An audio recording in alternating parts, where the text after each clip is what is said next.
Bonjour et bienvenue sur la série de podcasts de la NSCA Québec. Je suis Mike Stolberg, le présent directeur de la NSCA Québec. Aujourd'hui, j'ai eu le plaisir de parler avec Ève Crépeau, nutritionniste du Club de foot de Montréal et de Baseball Québec. On a parlé de périodisation nutritionnelle, de stratégies simples à implanter avec les athlètes, ainsi que du travail collaboratif qui se fait à l'intérieur d'une équipe de la perspective de la nutritionniste. J'ai eu beaucoup de plaisir à parler avec Ève et j'espère que vous allez apprécier notre conversation. Bonne écoute. Salut Ève. Salut Mike. Merci beaucoup d'avoir accepté notre invitation pour être sur le podcast de la NSCA Québec. Ça me fait plaisir. Merci d'avoir pensé à moi. Ben oui, bien sûr. Donc, j'ai pensé qu'on pourrait commencer par que tu nous racontes un peu ton parcours sportif, académique, professionnel et autres que tu voudrais partager. Fait que tu veux que je te raconte ma vie, dans le fond. C'est pas que j'essaie de faire ça. Ouais, c'est ça, pas trop long. Donc, moi, j'ai fait mon bac en nutrition à l'Université de Montréal. Puis, je savais dès le départ que je voulais être nutritionniste du sport. Depuis le secondaire, là, moi, je visais à être nutritionniste des Canadiens de Montréal. Fait que ça fait longtemps que je sais que je voulais faire ça. Donc, j'ai fait ma maîtrise en nutrition sportive à l'Université de Montréal aussi. C'est là que j'ai commencé à travailler, entre autres, avec les carabins de l'Université de Montréal, donc les étudiants athlètes, donc tout sport confondu. Souvent, quand on parle de carabins, on pense au football. Je travaille beaucoup avec le football, mais vraiment tous les sports. Il y a hockey féminin, volleyball, natation, golf. Je travaille beaucoup avec le golf aussi. Okay. Donc, je travaille encore avec eux. Puis, à l'Université de Montréal, j'enseigne aussi maintenant dans le bac de nutrition, notamment le cours sur la nutrition sportive. Puis, en cours de route, là, j'ai commencé à travailler aussi à l'INS, donc l'Institut national du sport du Québec, où j'ai eu la chance de travailler avec plein de sports très, très différents. J'ai travaillé avec la boxe, donc un sport qui est à catégorie de poids où la nutrition est très, très importante parce que si tu ne fais pas le poids, ben tu ne te bats pas. Donc, c'était le fun de faire partie d'un sport où, parce que la plupart du temps, je te dirais malheureusement, la nutrition est un peu tassée dans le coin. C'est moins les coachs, la mentalité, c'est que la nutrition, c'est moins important. Tandis qu'en boxe, ben, comme tu n'as pas le choix de faire le poids puis que ça vient avec la nutrition, ben, la nutritionniste a la place pour travailler. Puis c'est vraiment le fun d'avoir cette vision-là puis cette place-là. Donc, j'ai beaucoup apprécié ça. Je travaillais aussi avec des trampolineurs, je ne sais pas si on peut dire ça, mais trampoline, qui est un sport plutôt d'esthétique, donc on est vraiment différent, et rugby en fauteuil roulant. Donc, un sport para.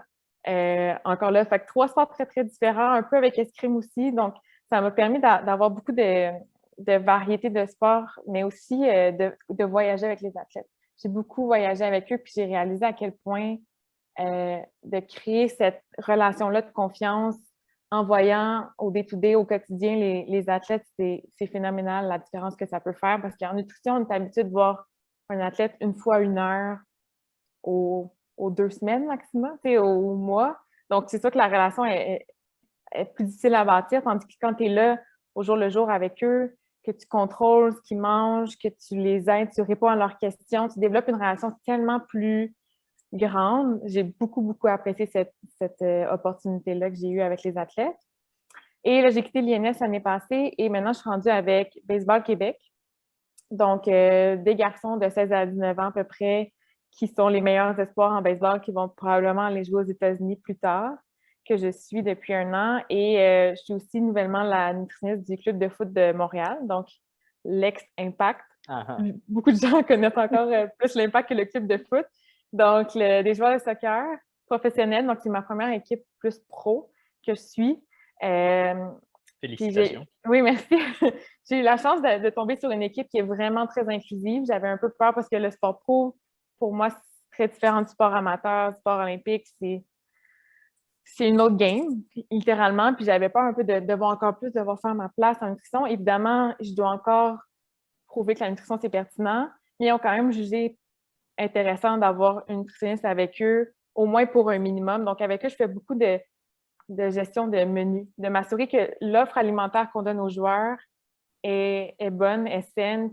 Ensuite, je ne fais pas d'intervention individuelle pour l'instant, mais je m'assure que les suppléments qu'on leur donne, le timing selon l'horaire, OK, on joue à 1 heure, à quelle heure on doit déjeuner, à quelle heure on doit dîner, c'est quoi les suppléments qui sont pertinents le jour de match, le résistant, le menu, etc. Donc, je gère beaucoup tout ça.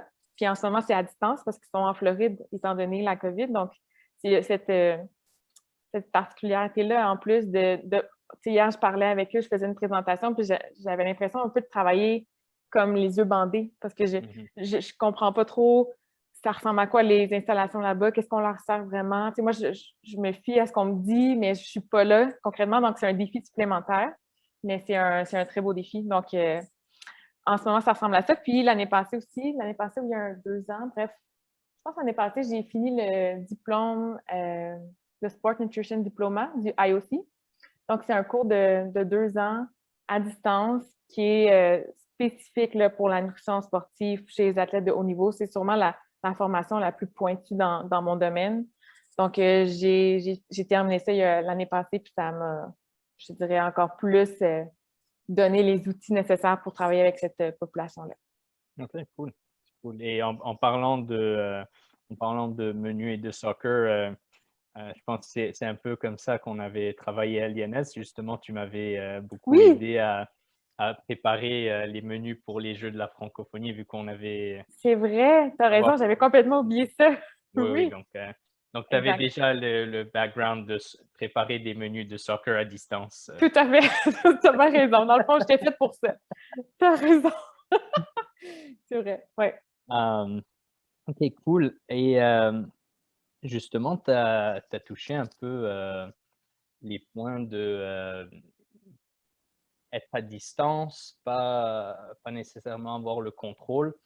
Je pense, si juste on compare, par exemple, un travail de préparateur physique, je pense une nutritionniste, elle va travailler un peu plus de loin avec ses athlètes que, disons, un préparateur physique ou l'entraîneur. Donc, évidemment, il y a une certaine comme perte de contrôle dans le sens que tu n'es pas là. Mais en même temps, quand la performance est importante, évidemment, plus on peut contrôler de paramètres, ben, plus on peut du moins penser, OK, ben, on a une idée de vers où la performance va aller. Donc, je voulais te demander, comment est-ce que justement tu gères cette relation, et peut-être tu peux me parler dans différents contextes, mais c'est sûr que la plupart du temps, tu ne peux pas être au-dessus de l'épaule de l'athlète, ou c'est pas faisable, ou bien c'est surtout quand c'est des adultes, ils ne veulent pas avoir l'impression que tu es au-dessus de leur épaule. Comment est-ce que tu gères ça et en même temps essayer d'avoir un bon contrôle pour pouvoir guider la nutrition vers les performances que tu veux voir? Oui, mais je peux donner 2 exemples, justement, avec le soccer, justement. J'ai vraiment une bonne relation avec le préparateur physique, Jules, qui est un peu mes yeux, dans le fond. Parce que lui, il voit les joueurs à tous les jours. Il les entraîne, il est là pendant les pratiques, il voit comment ça se passe.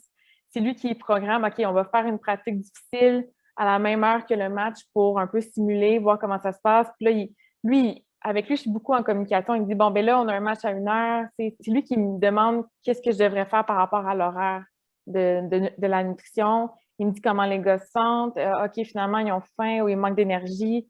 Donc, pour moi, le préparateur physique, c'est vraiment important d'avoir une bonne relation avec lui parce que c'est vraiment mes yeux. Le préparateur physique a la chance d'être là beaucoup plus souvent avec les athlètes. Donc, s'ils me disent, OK, ben clairement, cet athlète-là ne mange jamais après sa pratique ou il a toujours l'air de manquer d'énergie. Est-ce que, tu sais, je ne suis pas sûre qu'il déjeune avant ou c'est eux qui savent, dans le fond, qu'est-ce que les athlètes font avant, pendant, après. Moi, après, l'athlète peut me dire X, mais dans le fond, il ne le fait pas vraiment, tu sais. Donc, ou peut-être qu'il mange avant ou que j'ai dit, OK, ben, tu devrais manger ce déjeuner-là, puis qu'au final, ben, à l'entraînement, il ne se sent pas bien, soit parce que c'est trop, soit parce que c'est pas assez ou c'est pas adapté, peu importe. Donc, le feedback du préparateur physique, pour moi, est vraiment important. Donc, c'est vraiment important qu'on ne travaille pas en silo puis qu'on se parle parce qu'il y a beaucoup plus d'aspects terrain que moi, je ne pourrais jamais en avoir, à moins que je sois engagée temps plein que je sois là juste pour me promener, mais ça n'arrive pas, ces choses-là, dans la vie en ce moment, malheureusement. Donc, c'est pour ça que je dis que c'est mes yeux puis c'est vraiment important.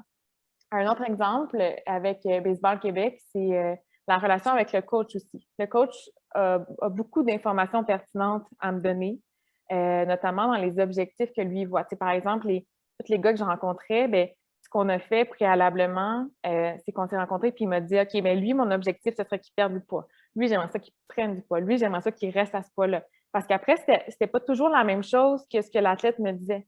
Tu sais, à 16, 17 ans, ça se peut que tu veuilles juste prendre de la masse parce que c'est bien cool de prendre la masse, mais que dans le fond, ton coach, il juge que c'est pas pertinent parce que tu vas peut-être être plus lent ou peu importe, c'est pas ça que tu as besoin. Donc, d'avoir pas juste ce que me dit l'athlète, mais aussi la vision du coach. Parce que le coach, encore une fois, c'est lui qui le voit tous les jours, qui voit comment il évolue dans sa performance. Est-ce que le fait de prendre la masse, ça l'aide vraiment? Ou est-ce que perdre du poids, à un moment donné, il en a trop perdu, puis là, il devient tout le temps blessé ou peu importe. Oui, je peux me fier à ce que l'athlète me dit, mais le coach et le préparateur physique, c'est des yeux importants pour moi qui voient le quotidien que moi, je ne verrai pas. Donc, c'est vraiment important d'avoir cette relation-là de confiance avec ces deux intervenants-là. OK. Cool. Et je peux poursuivre dans cette lancée. Comment est-ce que justement tu vois l'intégration de la nutrition dans le plan sportif général, mais aussi plus spécifique dans le plan de préparation physique? Et est-ce que tu peux nous parler un peu de comment toi tu fais ça dans ta propre pratique? Ben, Si c'est pas des secrets. oui, non. Mais tu sais, c'est sûr que je vais prêcher pour ma paroisse, mais moi, je pense que la nutrition devrait être intégrée comme la préparation physique. La préparation physique, tu n'as pas besoin de convaincre un coach que l'athlète a besoin de s'entraîner. On dirait qu'il sait déjà, puis il veut qu'il s'entraîne à tous les jours, puis tout ça. Puis pourtant, l'athlète va manger un minimum de 3 fois par jour, si ce n'est pas plus. Mais la nutrition, c'est pas une priorité. Pourtant, c'est là, c'est important. Si l'athlète mange n'importe quoi, ça va affecter directement ses performances, ses entraînements à tous les jours. Il y a moyen d'optimiser chaque entraînement. Donc, pourquoi mettre tous ces œufs dans le même panier de l'entraînement quand, au final, la nutrition aussi peut jouer un rôle dans tout ça? Mais l'affaire, c'est que c'est un rôle qui est un peu, qui n'est pas aussi concret que l'entraînement. Tu sais, ça va affecter les performances, mais de façon un peu insidieuse. Donc, le fait qu'on ne le voit pas, on dirait qu'on y pense pas. Donc, dans un monde idéal, dans ma tête, ça serait aussi bien intégré que la préparation physique. C'est OK, voici ton plan d'entraînement, voici ton plan de nutrition en lien avec le plan d'entraînement. La nutrition et l'entraînement, c'est deux choses qui devraient venir ensemble. Tu t'entraînes tôt le matin, le midi, le soir. Qu'est-ce que tu manges avant, pendant, après? Le avant, pendant, après, c'est ce qui va avoir le plus d'impact sur la performance sportive. Puis, je te dirais, dans 90% des cas, c'est pas optimal. À chaque fois que je vois des athlètes, que ce soit des athlètes de haut niveau là, qui sont habitués, c'est jamais 100% optimal ou c'est très, très rare.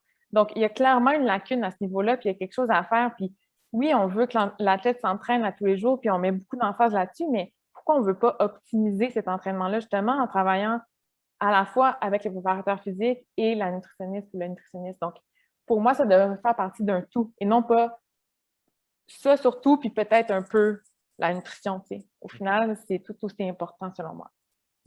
Et est-ce que tu peux peut-être nous donner un exemple, peut-être un exemple en plus préparation physique, un exemple plus dans la pratique même du sport? Tu as parlé d'optimisation de l'entraînement avec les stratégies de nutrition avant, pendant, après. Est-ce que tu peux peut-être nous donner un exemple en salle et un exemple terrain de justement comment avant, pendant, après peut optimiser Ouais. la performance? Ben, disons un entraînement. C'est pas rare que les athlètes, surtout de haut niveau, qui vont s'entraîner 2 fois par jour. Donc, le avant, ben, probablement qu'il va y avoir un apport alimentaire avant. Puis s'il n'y en a pas, ben, c'est peut-être une problématique parce que si l'entraînement est très intense, ben, on sait qu'on a besoin de glucides. Fait que si tu le fais à jeun, ben, c'est peut-être pas optimal. Peut-être qu'il y a certains entraînements qui peuvent se faire à jeun, puis c'est correct, mais la plupart des entraînements, je dirais, si tu as un apport en glucides avant, tu risques d'être plus performant pendant ton entraînement, puis d'être capable de mieux performer au final. Donc, de choisir les bons aliments avant, tout à fait pertinent. Le pendant, bien, ça dépend. Est-ce que c'est un entraînement de 45 minutes versus un entraînement de 2h30? Les besoins en eau, en glucides ne seront pas les mêmes. Donc, d'ajuster ça, puis d'une fois à l'autre, c'est différent. Les entraînements très intenses vont peut-être demander des glucides, tandis que les entraînements plus de base technique, non. À voir. Fait que si ce n'est pas non plus la même recette qu'on va appliquer tout le temps, on va les adapter idéalement. Puis, on le sait, quand il y a 2 entraînements dans la même journée, la récupération après le premier entraînement est cruciale pour être capable de récupérer pour le deuxième entraînement. Puis ça, c'est une lacune énorme chez les athlètes, surtout chez les athlètes justement de niveau olympique et plus qui s'entraînent 2 fois par jour. Cette collation-là est jamais optimale. Il manque toujours de glucides, il n'y a pas toujours des protéines, puis c'est vraiment important si j'ai pas beaucoup de temps pour récupérer. Donc, c'est vraiment important si je veux que mes entraînements soient de qualité, que je sache quoi manger dans ce après-là. Plutôt que de juste se dire, ah ben, je prends un fruit, je prends une barre. Tu sais, c'est vraiment pas suffisant. Si on vise 1 gramme par kilo de glucides, puis je te dirais, la plupart du temps, là, les athlètes vont tous en prendre 0,3 grammes par kilo. Donc, il en manque vraiment beaucoup pour combler le gap pour être performant au final. Puis après, pour le sport, ben, ça dépend du sport, mais il y a des, tu sais, mettons que je pense au soccer, ben, le soccer, c'est un sport où est-ce que je peux pas boire nécessairement pendant les matchs. Fait qu'est-ce que je fais pour contrer ça? Là, en ce moment, mes joueurs de soccer qui sont à Miami, qui jouent à 1 heure l'après-midi, il fait super chaud, en plein soleil. Ben, c'est sûr qu'il y a des risques de déshydratation assez sévères. Donc, c'est quoi, moi, mes stratégies par rapport à ça? Comment est-ce que j'adapte le menu? Est-ce qu'on leur dit de boire plus? Est-ce qu'on va utiliser peut-être des boissons énergétiques comme des Powerade et compagnie pour essayer de garder un peu plus d'eau?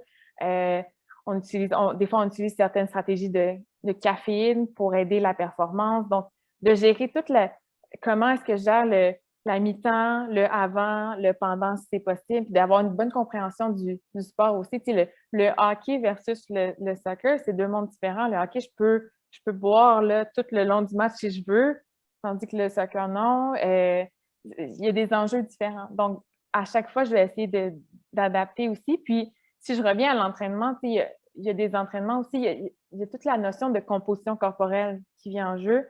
Des fois, le préparateur physique va faire des entraînements pour aider à la perte de poids, donc la perte de gras pour certains sports où est-ce que c'est pertinent, mettons la boxe. Dans d'autres cas, on vise le gain de masse musculaire. Bien, si mon entraînement est très spécifique puis ciblé, puis le meilleur entraînement possible, mais que la nutrition ne matche pas, ben, pas à quoi ça sert, mais c'est sûr que ça va être difficile. Tu sais, pour perdre du gras, je dois avoir un déficit énergétique à quelque part, puis pour prendre la masse, bien, je dois avoir une bonne répartition de protéines, je dois manger plus de calories. Donc, c'est absolument important. Je pense que la nutrition soutient énormément la préparation physique puis ces entraînements-là. Puis pour que ce soit optimal, bien, il faut qu'il y ait les 2 en même temps. OK. C'est cool. Et en parlant des enjeux que tu as soulevés, peut-être tu as parlé de, OK, en boxe, tu es en train de perdre du poids pour faire ton poids du match ou peu importe. Probablement, il y a des situations où, à l'intérieur de la même équipe, tu vas avoir des enjeux ou des objectifs différents, right? Ça se peut que dans la même équipe, tu as un boxeur, il essaie de perdre du poids, mais quelqu'un est plus à long terme, il essaie de sauter de catégorie de poids, lui, il va être Tout à fait. Tout à fait. comment est-ce que, justement, alors, dans un contexte où tu n'as pas nécessairement accès à ces athlètes-là au jour le jour, comment est-ce que tu fais pour un peu individualiser les choses tout en des fois travaillant un peu plus au niveau groupe? Comment ça Ouais. marche? Ben, je te dirais, la meilleure approche, selon moi, c'est la rencontre individuelle. Parce qu'il y a des limites à de l'éducation générale que tu peux faire à une équipe. Je pense que si tu n'as pas beaucoup d'argent et tu n'as pas beaucoup de temps avec une équipe, c'est mieux que rien. Parce que clairement, il y a beaucoup d'informations que les athlètes ne savent pas. Tu sais, par exemple, avant, pendant, après, ça reste assez universel, peu importe si tu veux perdre ou gagner du poids, ou tu peux donner des conseils généraux par rapport au gain de masse ou à la perte de poids. Mais selon moi, la meilleure intervention, c'est l'intervention individuelle que je vais faire parce que même si je vois, je sais pas moi, 10 athlètes pour une perte de poids, mon intervention va être différente pour chacun d'eux. Parce qu'elle va être vraiment basée sur qu'est-ce qu'ils mangent, leurs préférences, leur réalité, le sport, comment ils se sentent, leur objectif, leur motivation. Bref, il y a tellement de facteurs à prendre en compte. Puis, j'ai peut-être fait, je sais pas moi, 500 plans dans ma vie, soit de gain de masse, de perte de poids, puis il n'y en a pas un qui est pareil. Je n'utilise pas un plan, ah ben tiens, prends ça. c'est toujours basé sur ce que la personne fait. Puis je pense que ton intervention va être beaucoup plus performante si tu es individualisé sur vraiment les besoins de la personne. Puis, il y a des gens qui vont vouloir un plan très précis, d'autres avec qui ça ne marchera pas. Il va falloir que tu ailles plus général. Puis donc, il faut savoir s'adapter à chacun. Donc, dans un monde idéal, l'intervention individuelle, je vais toujours la primer à une rencontre de groupe. Mais la réalité, c'est que des fois, on n'a pas plus d'argent que ça pour une équipe. Donc, on essaie de combler tout le monde un peu, mais ça ne sera jamais optimal pour chacun, c'est sûr. Mhm.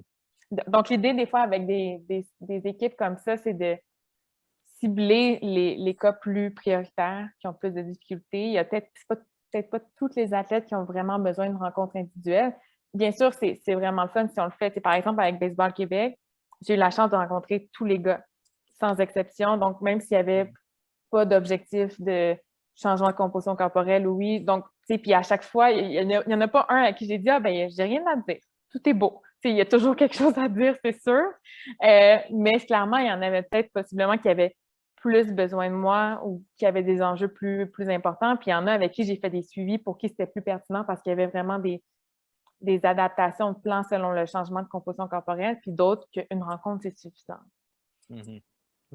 C'est cool. Et je voulais te poser peut-être c'est plus au niveau personnel, c'est quelque chose, justement en parlant au début des Jeux de la francophonie. Et là, dans le temps, on avait joué justement en Côte d'Ivoire pendant l'été. Donc, évidemment, la chaleur, l'humidité, tout ça, et c'était au soccer aussi. Et là, on s'en vient vers l'été. Peut-être pour les gens qui nous écoutent, c'est sûr, il y a des recommandations d'hydratation et comme quand je t'en avais parlé, quand on planifiait ça, tu m'as donné des recommandations, j'ai essayé de les suivre. Après, il y a la réalité, je pense que j'avais 2 athlètes qui ils étaient certains des athlètes les plus performants, donc essentiellement, ils passaient 90 minutes ou presque sur le terrain. Et je faisais des pesées, des poids avant, après, justement pour avoir une idée de comment ils se déshydratent. Et j'avais ces 2 athlètes-là qui ils perdaient vraiment beaucoup de poids pendant le match, donc en eau. Mais c'était des athlètes qui ils voulaient juste pas, comme ils voulaient pas boire, comme il fallait les forcer. Même là, c'était pas quelque chose qu'ils voulaient faire. Est-ce que dans des cas comme ça, est-ce que tu aurais peut-être des conseils pour ce genre d'athlète où on peut quand même essayer de gérer ça tout en un peu respectant le fait que ben, tu vas pas le Non. gaver d'eau. Évidemment. Est-ce qu'il y a des stratégies qui peuvent être appliquées en dehors juste dans le contexte du match pour gérer cette hydratation? Ben, c'est une très bonne question. C'est sûr que, comme tu dis, tu ne peux pas forcer l'athlète à boire, même s'il dit toutes les raisons. Je pense que ce que j'essaie de comprendre, c'est pourquoi est-ce qu'il ne veut pas boire? Est-ce que ça crée un inconfort? Il y en a qui sentent comme ils ont des crampes quand ils boivent de l'eau ou qui ne pensent pas ou qui n'aiment pas le goût. Donc, trouver peut-être quelque chose que la personne aimerait boire, premièrement. Si c'est l'inconfort de boire, ben, est-ce que tu peux boire juste des mini-gorgées ici et là? Il y a aussi le rinçage de la bouche avec une boisson sucrée, qui, même si tu ne bois pas la solution, ça peut quand même t'aider à réduire la perception de l'effort. Donc, pour des gens qui ne voudraient pas boire, ben, peut-être que je leur proposerais, ben, fais juste te rincer la bouche puis recrache ton Gatorade à côté, mais essaie ça pour voir, parce que ça peut faire une réelle différence. Puis j'essaierai aussi d'autres stratégies de refroidissement parce qu'une des raisons pour qu'on veut boire de l'eau, c'est que l'hydratation aide à la régulation de la température. Fait que c'est sûr que si je suis déshydratée, je vais plus avoir cette sensation de surchauffe-là qui peut affecter, encore une fois, la perception de l'effort. Donc, d'essayer des vestes de glace ou de l'eau, des linges humides à la demi, des choses comme ça qui, au moins, même s'il y a possible déshydratation, peut aider un peu à refroidir et à moins affecter cette perception d'effort-là qui peut être augmentée. Donc, j'essaierai d'autres stratégies, mais c'est un bon point, puis ça montre à quel point il faut s'adapter, puis être flexible, puis être un peu créatif aussi, parce que suffit pas de juste dire, ben, bois de l'eau, tu bois de l'eau, tu n'en bois pas, c'est ça. C'est ça qu'il faut que tu fasses. Non, il y a des athlètes qui ne vont pas vouloir, puis ça ne sert à rien d'être bloqué puis de dire il faut que ce soit ça, puis si tu ne fais pas, ben moi, je ne te parle plus. Il faut trouver d'autres solutions avec cet athlète-là, essayer de l'amadouer, voir comme OK, ben parfait, tu ne peux pas boire de l'eau, il y a plein d'autres possibilités. Puis moi, je trouve que c'est justement cette relation-là qui est le fun de confiance avec l'athlète, puis de voir, ben OK, je respecte ton choix, on va trouver ensemble d'autres solutions qui te conviennent à toi. T'sais. Donc, d'essayer de vraiment voir ça au-delà de il y a une solution et c'est la bonne chose à faire, puis c'est tout. Il y a vraiment plein de choses qu'on peut faire qui peuvent aider les athlètes, même si ce n'est pas la chose optimale. Mhm. Et juste pour terminer sur ça, désolé si c'est quand même, je te pose des questions. OK. Mais non, c'est correct. C'est C'est rassurant, parfait. mais dans un contexte, tu parlais de plusieurs entraînements par jour. Mhm.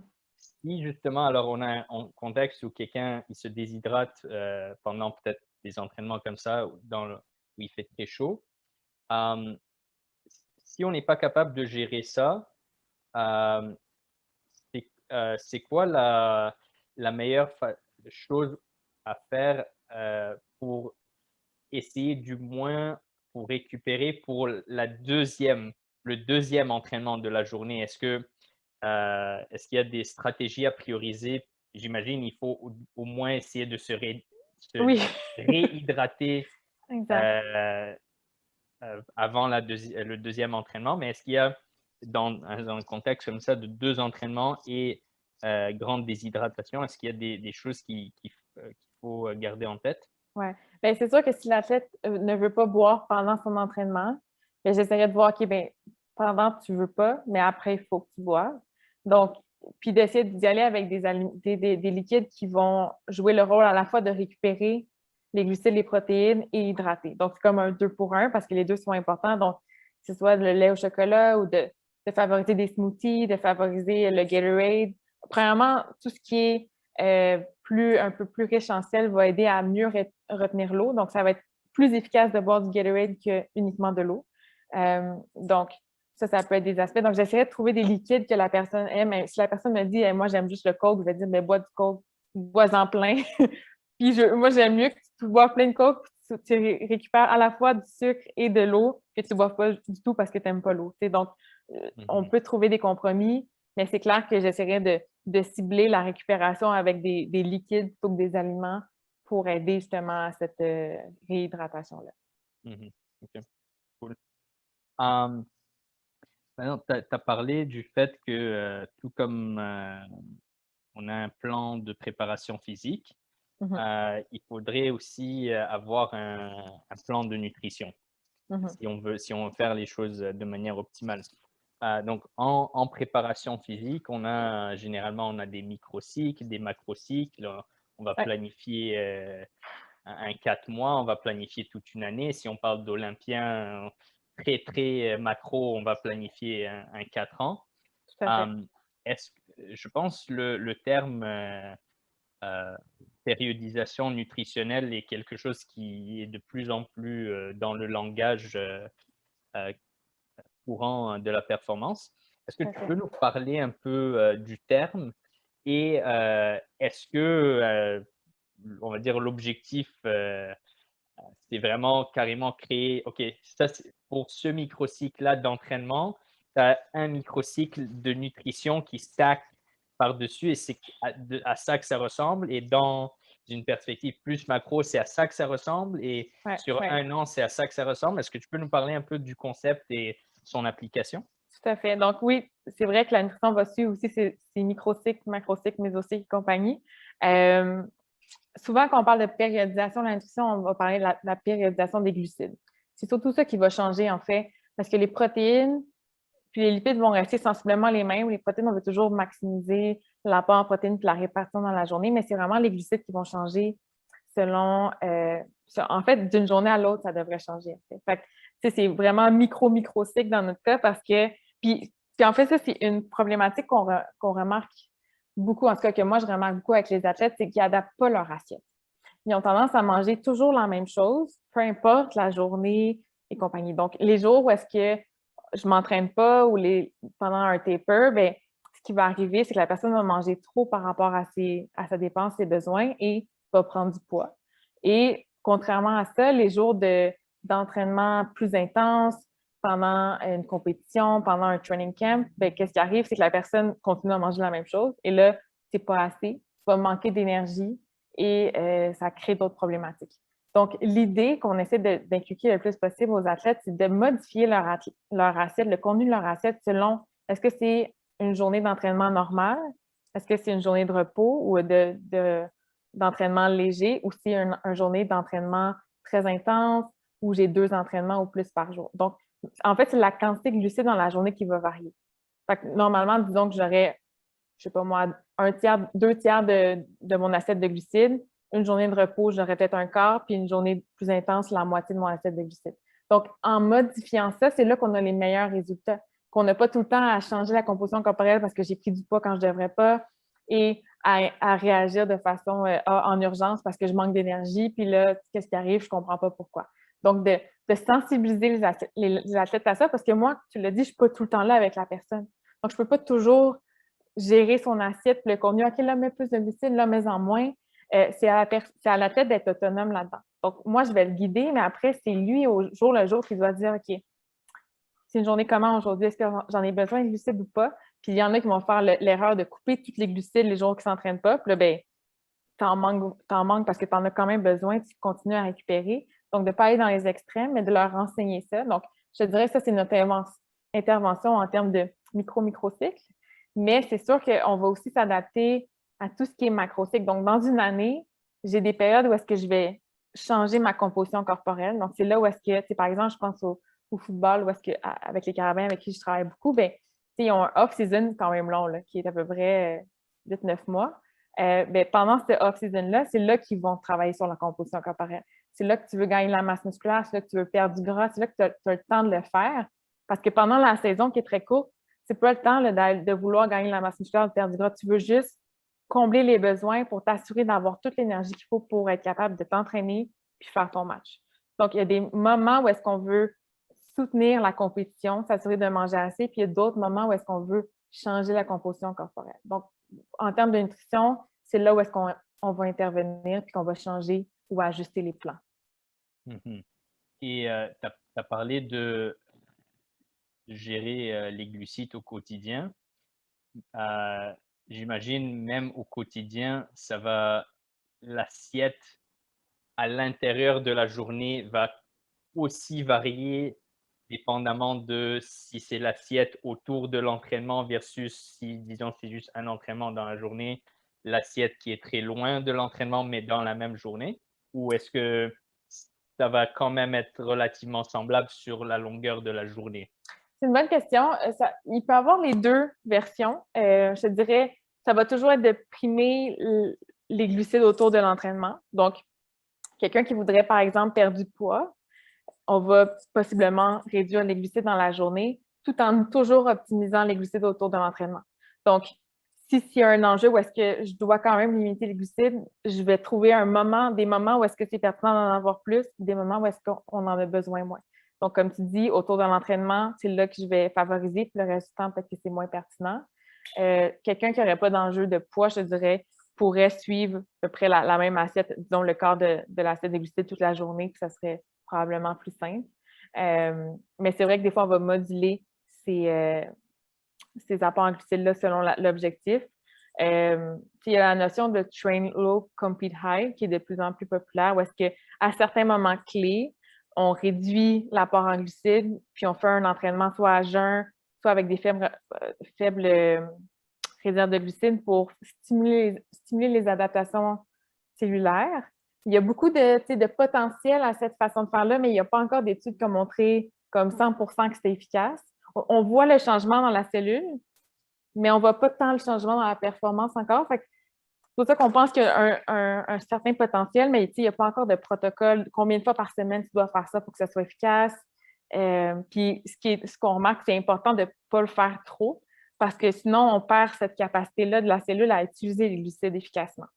Donc, il faut aussi les entraînements qui demandent beaucoup de glucides, donc les entraînements plus intenses, leur en donner des glucides. Puis, il faut aussi habituer le corps à utiliser ces glucides-là pendant par exemple, un marathon, il faut que tu entraînes ton corps à être capable d'utiliser les glucides parce que c'est difficile de manger beaucoup de glucides pendant que tu cours. Moi, j'en ai fait un marathon l'année passée, puis j'ai pas été capable de manger le quart de ce que j'aurais dû manger. Puis je suis une nutritionniste vraiment mal chaussée. Donc, c'est pour ça qu'il faut que tu t'entraînes puis que tu adaptes ton corps. Donc, il y a des moments où est-ce que tu as besoin de donner des glucides dans ton corps parce que ça peut être bénéfique pour la performance. Puis possiblement qu'il y en aurait d'autres moments où est-ce que d'en donner moins pourrait être bénéfique, mais ça reste encore à voir. Mhm. Ok. Et quand tu parles de l'autonomie des athlètes par rapport au fait de gérer justement, faire ce cycling Ouais. des glucides, est-ce que tu as des astuces que tu utilises ou des stratégies que tu trouves qui sont bonnes pour... Parce que j'imagine tu peux avoir deux choses. Si c'est un contexte où l'athlète est très conscient de, disons, c'est quoi la semaine d'entraînement et quel genre d'entraînement va être pendant la semaine, il peut potentiellement planifier ça, potentiellement préparer ses lunchs et tout et dire, OK, ben ça, c'est une journée tough, donc ça, c'est ce que je mange. Probablement, il y a d'autres contextes où peut-être c'est pas aussi bien géré. L'athlète ne va à un entraînement sans nécessairement savoir ça va être un méga entraînement, ça va être est-ce peut-être surtout dans ce cas-là, qu'est-ce que tu dirais que les athlètes ou en conjonction avec les entraîneurs peuvent utiliser pour justement gager à quel point ils ont besoin d'augmenter ou de diminuer les glucides pour un entraînement? C'est une Je sais pas bonne question. OK. Je sais pas si je me Mais, suis bien exprimé. ben oui, ben je pense que oui, dans le sens où Comme est-ce que je sais pas, est-ce que des trucs comme la RPE, ça peut aider dans ça ou connaître à quelle fréquence cardiaque moyenne ils ont travaillé ou c'est quoi qui peuvent parce que c'est une chose si toi tu t'assois avec le préparateur physique et vous vous dites OK, hey, aujourd'hui c'est une journée vraiment intense, donc tu peux dire aux athlètes OK, ben ouais. mais dans un contexte où c'est comme moins bien géré, mais où on veut que l'athlète puisse quand même bien utiliser ou de manière adéquate prendre ses apports de glucides. Qu'est-ce qu'il pourrait faire? Tout à fait. Mais je pense que tu amènes un très bon point. Je pense que les athlètes ne sont pas rendus là, à ce point-là, dans le détail. C'est déjà, s'ils changent leurs assiettes les jours où est-ce qu'ils ne s'entraînent pas, les jours où est-ce qu'ils ont un entraînement versus les jours où est-ce qu'ils en ont deux, c'est déjà bon. Si après on va dans l'intensité et la RPE, c'est sûr que la RPE va me donner un indice de peut-être que tu n'as pas mangé assez si tu te sens vraiment comme plus fatigué puis plus difficile que d'autres, mais ça peut être autre chose, peut-être que tu as mal dormi aussi. Donc, une des choses qui est difficile avec la nutrition, c'est que c'est difficile de l'isoler. De voir, OK, ben bravo, c'est grâce à la nutrition que tu performes bien. Non, ça peut être dû à plein de choses. Ou c'est parce que tu as mal mangé que tu performes mal.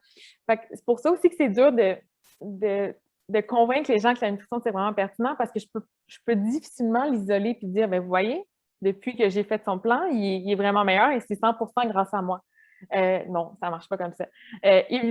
Donc, idéalement, pour répondre à ta question, c'est sûr que dans un monde idéal, je serais avec le préparateur physique, on déciderait d'avance quelle séance a besoin de plus, moins de glucides, puis on travaillerait avec ça. Mais c'est même, si je peux te donner un exemple avec les joueurs du Club de foot de Montréal, j'arrête pas de vouloir dire l'impact, là. Le Club de foot de Montréal. On avait ciblé justement avec les thérapeutes du sport avec qui je travaille beaucoup, c'est quoi les entraînements qui nécessitent de prendre du Powerade, lesquels de l'eau c'est suffisant, parce qu'il y a beaucoup d'athlètes, beaucoup de joueurs de soccer qui avaient juste tendance à boire du Powerade tout le temps. Puis il y a des enjeux de poids où est-ce qu'il y en a qui sont trop lourds. Puis bon, ben le Powerade, c'est sûr que ça peut jouer là-dedans. Quand on n'a pas besoin, c'est pas pertinent d'en boire. Donc, on avait ciblé, ben, quand c'est plus long que tel moment, c'est pertinent de leur fournir ça. Quand il fait très chaud et humide aussi, mais à d'autres moments, c'est pas pertinent. Puis malgré tout, il y a certains joueurs, on me disait hier, ben eux, ils réclament à tout prix du Powerade, puis ils en veulent, puis c'est ça ou c'est rien. Donc, t'as beau le dire, il y en a qui font à leur tête, puis c'est ça qu'ils veulent. Donc, après ça, c'est ça. Fait que déjà, s'ils suivent les 3 assiettes d'une journée à l'autre de façon simple, on gagne beaucoup, là. On part de loin, là. Fait que, tu sais, on n'est pas rendu dans le fine-tuning comme tu proposes, là, malheureusement. Puis, tu sais, on l'a fait ça avec les joueurs de soccer, justement. On a créé ces 3 assiettes-là. Quand est-ce que c'est pertinent dans quel cas? Puis, on les a mis en affiche à côté du dining room pour justement qu'ils guident leur choix. Parce que le problème, c'est que moi, j'avais beau leur faire un menu avec plein de choix pertinents. Si après, ils prennent une assiette avec juste du spaghetti, pas de protéines, pas de légumes, c'est peut-être pas le meilleur choix. Mais ça, je peux pas décider pour chaque joueur. Puis il y en a peut-être qui ont besoin de plus de glucides, puis il y en a qui en ont besoin de moins. Après, c'est la responsabilité de l'athlète aussi de faire ses choix. Moi, je peux pas décider pour tout le monde. Puis le but aussi, c'est de rendre ces gens-là plus autonomes, plus indépendants dans leur choix, qu'ils n'aient pas toujours besoin de moi. Moi, je suis quelqu'un qui va les guider, pas quelqu'un qui va faire tout pour eux. OK. C'est cool. Autre chose, je voulais te demander, je pense que c'est peut-être un peu moins, on en parle un peu moins, mais est-ce que tu peux parler un peu de la nutrition autour des blessures? Mm. Parce que là, c'est sûr, dans un contexte de blessure, la dépense énergétique va chuter beaucoup. Mais en même temps, on a probablement les tissus qui essaient de se réparer et tout. Et Exact. tu peux parler un peu de comment gérer ça?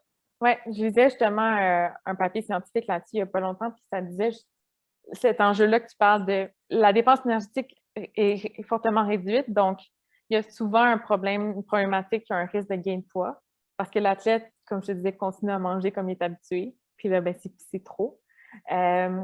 Mais le corps a besoin d'énergie pour être capable de récupérer puis de guérir.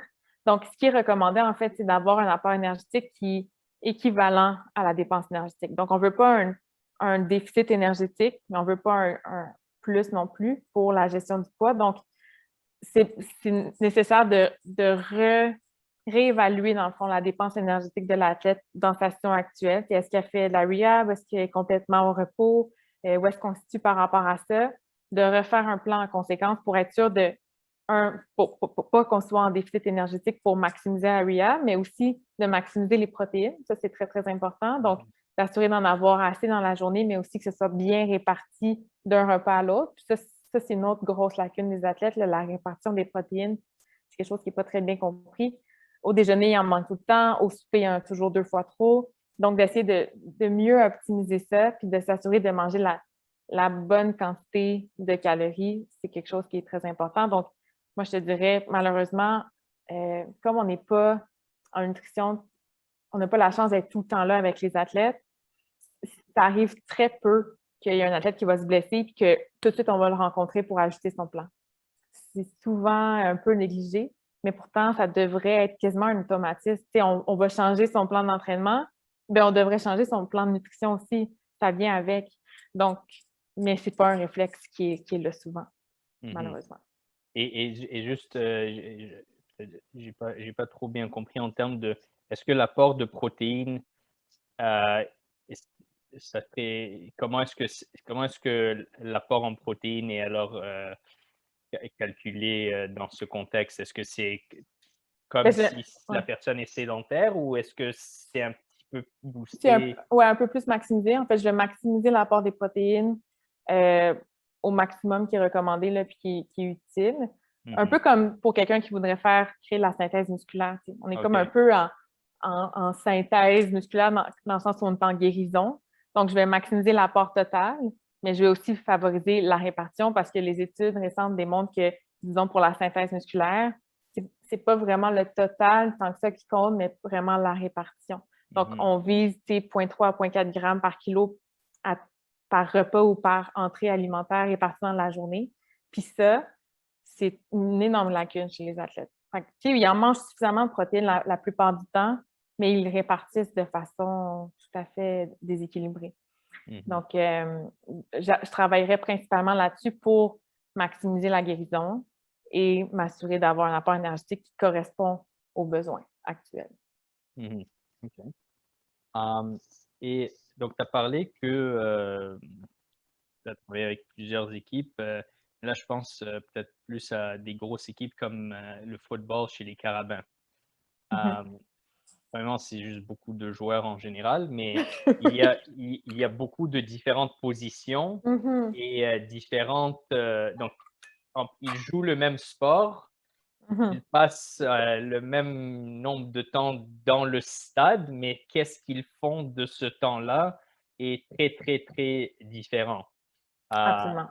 est-ce que, est-ce que est-ce que là, on commence à parler plus de nutrition, individualisée ou du moins par position? Même chose comme je travaille avec le soccer, je me demande, par exemple, le gardien de but, est-ce que c'est comme, un gardien de but, il fait quasiment un sport, complètement différent, des autres Absolument. joueurs? Tout à fait. Tout à fait. Est-ce que, heu, dans le sport, il y a des fois des positions comme ça qui requièrent, vraiment qu'on l'analyse de manière très spécifique pour, atteindre des objectifs de cette position?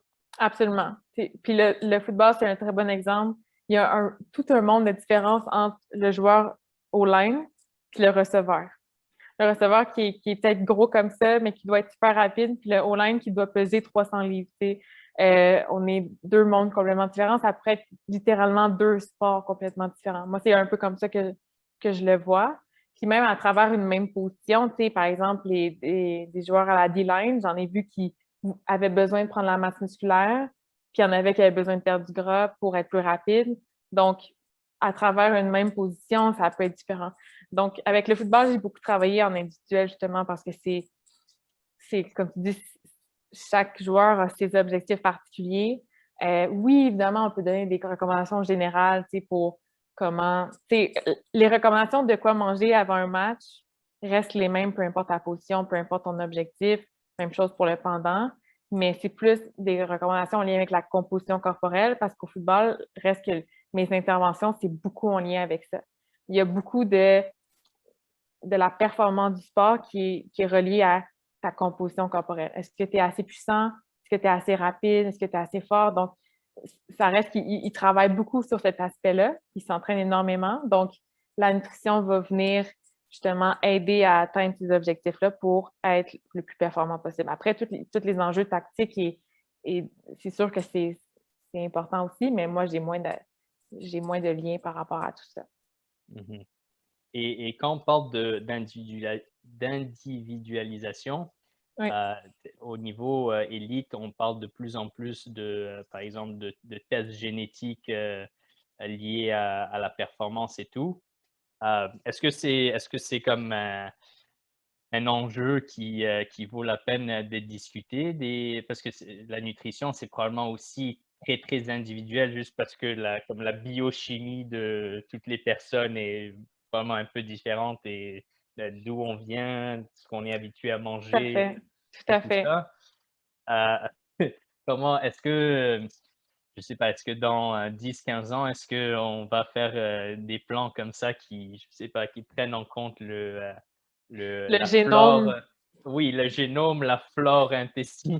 Est-ce que c'est là où on s'en va ou est-ce que je suis en train de parler de sci-fi, nutritionnel? Eh ben, non, je pense que tu n'es pas complètement dans le champ parce que quand même, il y a la nutrigénomique qui existe depuis quand même plusieurs années où est-ce que justement on observe le lien entre les gènes et l'alimentation, l'influence de un sur l'autre.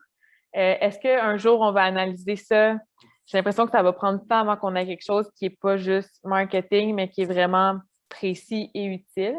Tu sais, on le sait qu'il y a certains aspects qui sont reliés à justement à la génétique, par exemple, la tolérance à la caféine. Ça a été démontré récemment que il y a une tolérance individuelle très, très variée d'une personne à l'autre, puis on réalise que ben, si ça serait dû à certains gènes, si tu as tel gène, ben, tu tolères bien la caféine, sinon pas. En ce moment, on ne va pas aller faire le test génétique, mais on va le tester la caféine. OK, ben on va le tester avec toi. Comment tu te sens? Est-ce que tu sens que tu es plus performant? Est-ce que tu sens que ton cœur il bat tout le temps puis on dirait que tu vas faire une crise cardiaque? Parfait, on va l'utiliser ou pas avec toi ou on va ajuster la dose. T'sais. Fait qu'en ce moment, on fait ça un peu, mais par essai-erreur, un peu à l'aveuglette, puis ça marche très bien. Est-ce qu'un jour, on va faire le test avec tout le monde pour arrêter de perdre son temps? OK, ben toi, tu as besoin de caféine, toi, tu n'en as pas besoin. Peut-être, mais je ne sais pas à quel point on a besoin vraiment de se rendre là.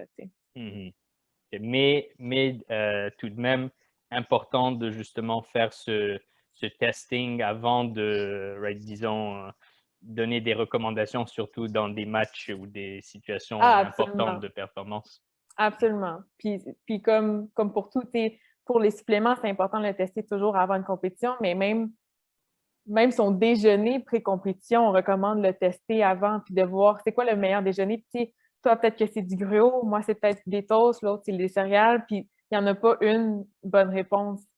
Il y a la théorie, puis il y a la réalité, puis la tolérance individuelle de chacun. Il y a des gens qui sont capables de manger un hamburger une demi-heure avant un match, puis il n'y aura aucun problème. Puis il y a des gens qui vont manger une pomme 2 heures avant, puis ça ne passera pas pendant le match.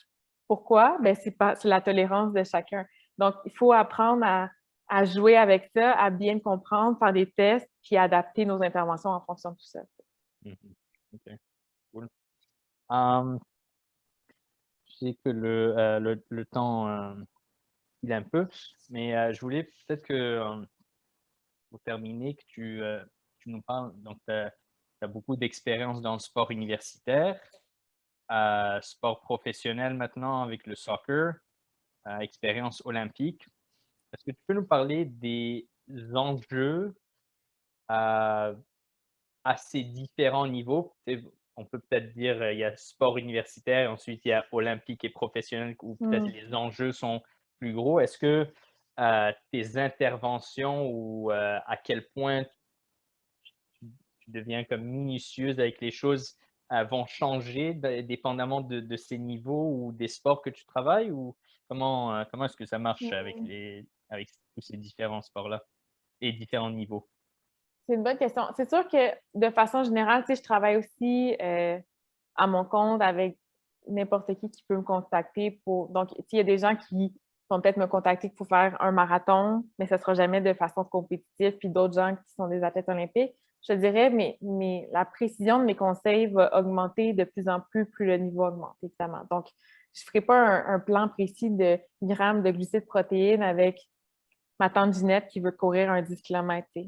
Versus un athlète olympique qui s'entraîne à temps plein pour arriver à son objectif. T'sais, rendu là, des interventions de 2 de différence peuvent faire la différence entre une médaille d'or ou une 4e place. Et donc, plus le niveau est élevé, plus les enjeux sont grands, plus on va intervenir de façon très précise en nutrition, mais aussi avec des suppléments, par exemple.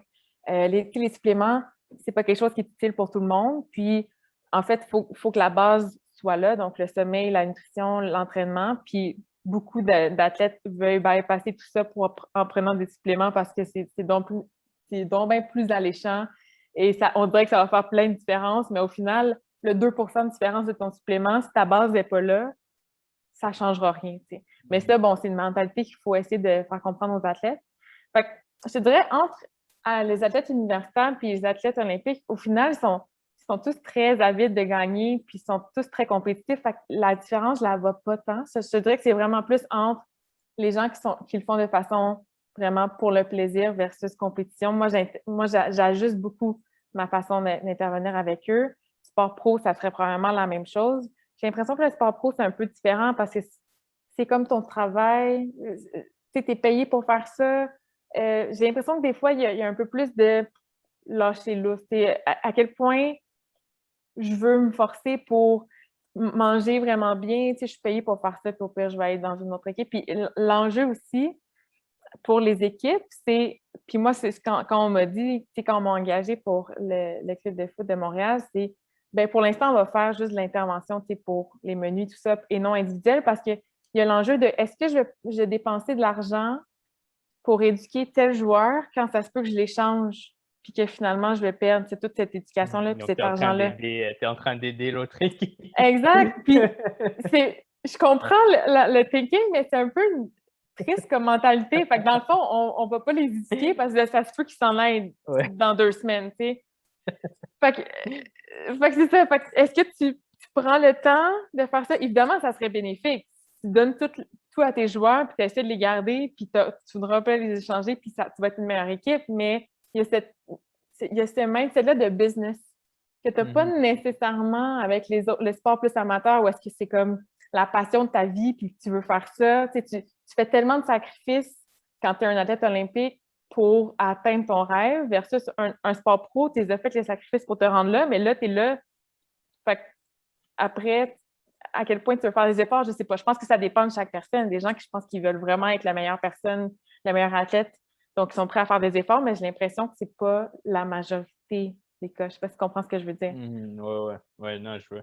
Non, oui, moi aussi, on en avait parlé un peu offline que j'ai eu un peu d'expérience dans le sport pro, un peu en Nouvelle-Zélande avec le cricket et ouais, Oui, il y avait on va dire le professionnalisme des joueurs était très, varié. c'est fou, hein? Ouais.